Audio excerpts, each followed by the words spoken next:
Hey guys, welcome to the Curanostics YouTube channel. Here we're going to talk about a little bit about our product, as well as a lot of medical history, as well as medical knowledge. So my name is Yash. I am the co-founder and CEO of Curanostics. And I'm Christian. I'm the product lead at Curanostics. I'm Kaylee, and I'm the marketing lead at Curanostics.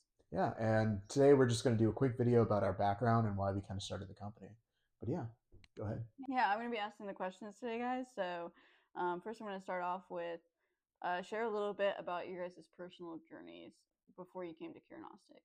Yeah, so for me, I actually started thinking about the medical field, uh, I think 5 or 6 years ago, mostly all due to the fact that my grandfather was terminally ill with a mysterious illness. He was going back and forth in front of the hospital for like 9 months, and it wasn't until the summer of my junior year in high school where the doctors were able to kind of figure out, okay, everything should be fine, and he was going to get discharged. They still didn't know what was going on, but they were saying he was going to be perfectly fine. I took the chance to go and fly out to go see him, but sadly, as soon as I landed, he actually collapsed right in front of us, and we didn't know what was going on. En route to the actual hospital itself, he actually died in my arms. And what was the worst part is like it wasn't until 2 days later, after his autopsy, that the doctors were able to figure out what he had had, which was malaria and dengue, and especially in India, where he died and where he lived, that's like the most researched and known about disease in that area. What also took me to a next step is the following year, my mom actually had cancer. And because she had different levels of treatments and different tumors and everything throughout the United States, as well as a couple of surgeries over in India, the doctors really couldn't figure out what was going on, let alone just the information from Atlanta to Houston. So from there itself, kind of took the opportunity to realize this is terrible. No one should be facing these types of issues, and especially if you're in the United States, you shouldn't really be dealing with that. So that's a little bit why I kind of decided to go pursue this idea and kind of focus on that. Yeah, and for me, I got my bachelor's in neuroscience at UAB. But before then, I didn't know really what I wanted to do. I thought doctor was just something probably impressive, do it, for my family type of thing. And but something that always stuck with me is that I'm a military brat at heart. So my dad was in the army as a pilot, and the amount of stories I heard about people getting messed up, all sorts of things happening to them, and then when they come home, the VA experience was horrible. Especially if they leave the military or get discharged, they had basically to figure out and fend for themselves. And one thing that you always hear is that anytime they make an appointment, something always happens that goes wrong, or they lose paperwork, or they don't even realize what you have, or they give you something because they thought you had something else. And basically, I knew it was like just a cascade effect of problems that there's somewhere in the system that we can do to impact it. And whenever I got the chance to meet up with Yash and go about dealing with the medical record issue, I was like, well, this is probably the perfect opportunity to try to challenge that in some way, just so everyone has a way to figure out what's actually wrong with them. Those are great stories, guys. The next question we're going to start off with is, how did you two first meet, and what made you decide to work together on Curanostics? So, do you want to take this? Yeah. Yeah, absolutely. So we started off at a NIH bio capstone program. I got to make sure to say it in full so they get the respect. But this started, I believe it was September, October of 2023. We basically go through a bunch of classes and work our way up through like the different steps of the process till we got to the point in January where we actually got to work a part of projects and be part of projects, and basically just got randomly put together along with Quinn, who is Our co-founder. our co-founder, and but from that point on, we been stuck at the hip trying to make this work all the way to now. Yeah, and I kind of started out the company last year, last June itself, and we started out with different complete ideas as a hardware software product focusing on DNA sequencing, all the way to this idea. And I think especially with the help of Christian and Quinn, we were able to kind of learn a little bit more about this field and kind of realize this is going to be the best way that we can go from then. We got to present at the NIH Bio Capstone San Diego Bio Conference. I probably butchered that name, but that's probably what it's called. But we were able to go in and represent NIH, pitch in front of a lot of VCs, and realize that, I mean, these guys love the product. I love working with them, and since then, it's just been match made in heaven. Yeah, we can't forget Quinn. Oh yeah, Quinn. Yeah, shout out to Quinn. Our next question is, what's a core belief or value that each of you bring to your work in healthcare or Curanostics? I think for me, my biggest like mantra in life is pretty much help everyone out, regardless of where you're at. And I think the best way that I can kind of describe it is what it's like similar to karma. And because I've grown up in a very Hindu household, I was able to generally have that same belief going around. I've always loved helping out people, and I always say this whenever I meet someone new. But I know Christian and Quinn are definitely tired of hearing this. But if one of us wins, we all win. In that same type of vein, I want to help out as many people as I can, and I had different opportunities to go work at different fan companies or anything like that. But this has just been a passion of mine. I just want to make sure that I leave this earth with a betterment on society and a long-standing legacy. So yeah. Yeah, I think especially when talking about Curanostics, the thing that comes to mind is to keep the primary goal always there, which is ultimately we're just trying to help patients and we're trying to help people as a whole.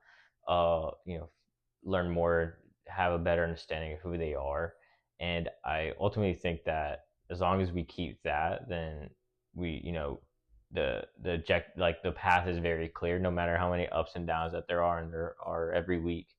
But I think really it's just about make sure that we're doing it for the people, but like we're also just doing it for all for the right reasons and not just trying to do something and then just let it die or anything like that.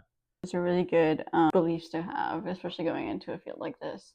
What makes Curanostics' approach unique in the industry? So the way that we try to approach this is we want to work with the doctors. There's been a lot of competitors out there that we kind of see that are kind of vilifying the whole healthcare industry, especially doctors themselves. And due to the fact of COVID and everything, it's not been really helping. What we've been kind of doing is trying to take the flip approach. Instead of you taking these different tests and multiple different things that can cost you upwards of $400, $500, we want to use the current existing data that's already there, the same exact test that you've already done, to talk with your doctors. And what we want to take it a step further is majority of the times these doctors don't really even have the time or chance to get to look at you as a whole patient themselves. So we want to try to give back to them and try to bridge the communication between the patient and the provider. Letting the provider be more knowledgeable about the patient, but letting the patient ultimately be the main decision factor, as well as being more focused on about their own health and being more knowledgeable about that.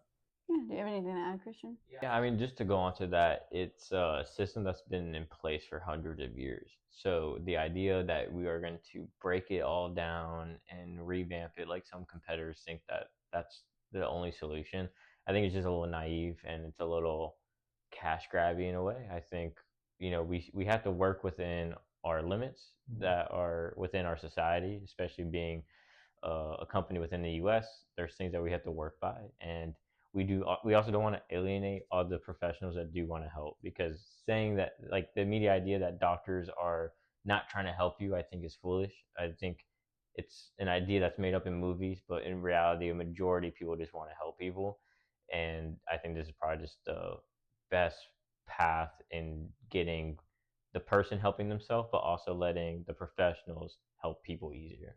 And adding on to that point, what we've kind of seen is like throughout any massive innovation in the healthcare industry, any big changes, they're usually rejected. And it's completely different than and that's one of the reasons why healthcare is so behind in tech wise, right? They're now using AI, now using cloud computing, all that stuff, while the general society and finance enterprise, anything like that, they've already been doing that for years.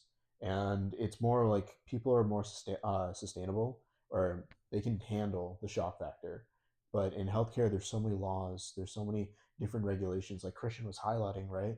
That makes it a lot harder. So our approach, we want to try to work with the current system that is there, but take it piece by piece. Make enough changes where it is substantial enough where everyone can still feel heard, but not enough where it actually destroys the whole system that's already been in place for hundreds of years. Those are really great responses. I heard that you guys heard, I'm the marketing girl. We have a beta app on the way. Can you kind of walk us through what Curanostics beta's release will include and how it aims to improve the healthcare experience? Yeah. So what we're trying to release out is a newer dashboard that consolidates all your records. So usually you'll get around 500 to 1,000 pages if you just request it from your doctors themselves. But we want to take that step further where you don't have to worry about talking to the doctor or talking to someone who is on that medical side to actually help you understand that stuff. So that's where we're kind of going in with this beta is releasing that dashboard, converting all the data that's already there into an easier form factor to allow you as the patient itself to better understand your own health. The next steps from that beta, and I think most people will kind of know, like it's always going to be an ongoing process, and we do have some cool and interesting features. So if you definitely want to join our wait list, like click on the link below. Did you have anything to add, Christian? No, I think just please stay tuned, and we have some very exciting stuff that will be in the beta, and then outside of that as well. Yeah, you'll hear it from me. You'll hear it from our Instagram page before it's ever released. To follow up that question, what's on the horizon for Curanostics, and what goals are you most excited about achieving? Yeah, so in terms of the beta, we'll be once we close off the wait list, around 100 people on the wait list.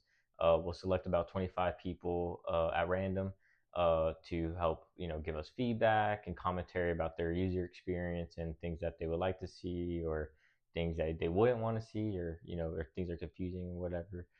So basically iron out all the details for the foundation of what the app's going to be like. And after that, our goal is that we're going to be working with some of our partners like the CDC, the NIH. Emory is a very big one for us. Well, we hope to be doing some white papers for, basically solidifying our methodology and getting some more validation, so people and patients specifically will feel a lot more confident about what they're using, and all the security behind it, and making sure that it's something that they would actually like to use in the long run. And then after that, in terms of the release of the app, we'll be expected to release it in next year, 2025, and please look forward to that. And it will be doing a bunch of content posts when it comes up. So please, we'll keep you updated and let you know when your availability is to join the app. Do you have anything to add? Yeah. No, I think that's great. I mean, biggest thing is just being on the lookout. Within those 100 people that we do want to get selected as well, we're thinking about doing different tranches, different products, and everything like that. So if you get selected in that top 100, don't feel bad. You'll still be able to test out a product. And if you're not even in that top 100, don't worry. You'll get the top seat whenever we do release out the app. So go ahead and sign up on that wait list. A follow-up question to that is, how can viewers get involved with or support Curanostics as we prepare our beta launch? I think the biggest thing that you guys can do is just like jump onto our socials, go ahead, follow it, repost it. Let us, like, literally, we want your guys' feedback. Let us know how we can improve. If this seems great and everything, if you want us to make different content for that, that would be great. One of the biggest things as well is on that waitlist as well. We want to try to release this as soon as possible for you guys and have it made with you guys. We want to build up that community that allows you guys to actually get your voice in and not be like the rest of like the corporate shells out there, and try to help you guys get and see the actual value of the application while we're also in the process of building it. So doing those two things will definitely allow us to help out, and showing as much support as you can. That'll be amazing. Great. Do you have anything to add, Christian? We just want to be able to talk to people too. So get in the comments. We love to talk to people. If there is a group of people you think that we'd be a great fit for too, we love to do events, especially within local areas where we can find time to go out there. But the more people we talk to, the better. I mean, the whole point of the app is to help people. So the more people we talk to, the better. And feel free to just like drop us anything. Like on Instagram, you can just go up and text us. Like the chat should be open and everything like that. Feel free to message us with those insights. If you want to help us out or partner up with us, like just let us know. We're happy to help out in any way. Yeah. Yeah, just make sure you like and subscribe, and also keep an eye out on our YouTube for our next video. It's going to be with Dylan Lancaster with D Cubed, which is Dogs for Diabetics, local here in Birmingham, Alabama. Would you guys like to add anything at the end? Thanks, Kaylee, for having us on. And I think the biggest thing is if you're a patient, if you're a provider, if you're anyone in the healthcare industry or just really passionate about health tech or your own health, feel free to just like help us out.